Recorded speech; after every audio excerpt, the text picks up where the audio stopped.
Mga katatsulok, isa sa What If this 50th season ng PBA sa mabilis na pag-angat ni Juan. Bakit nga ba isang malaking sayang o what if na hindi siya napunta sa Fuel Masters? At ano sana ang kanyang naitulong sa kupunan? Una, ang solusyon sa problema sa backcourt at playmaking.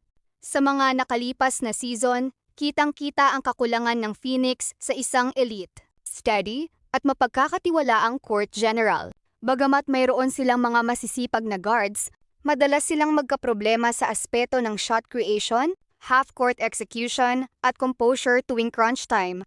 Kung napunta si Juan sa Phoenix, instant floor general. Si Juan ay isang natural na point guard na may pambihirang court vision. Sa kanyang unang kumperensya sa Converge, nagpakita siya ng kakayahang mamuno sa opensa at mag-set up ng mga kakampi. Nag-average pa nga ng halos double-digit assists sa ilang mga laro, banta sa puntos.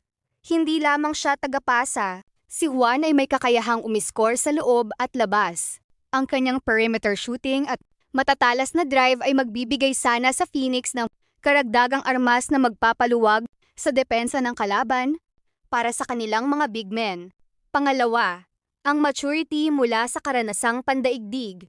Ang ganitong klase ng karanasan ay hindi matutumbasan ng karaniwang rookie. Ang maturity at physicality na natutunan niya sa labas ng bansa ay dinala niya sa PBA para sa isang Phoenix team na madalas dumaan sa rebuilding phase at binubuo ng mga batang manlalaro.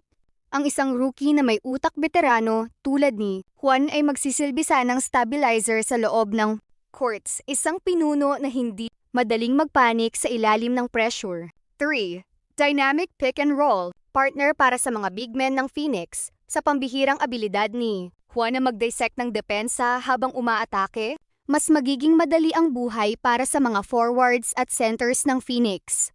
Ang kanyang kakayahang maghagis ng katakam-takam na mga pasa o mag-drop pass pagkatapos ng screen ay magbubukas ng madaling puntos para sa kanilang frontcourt.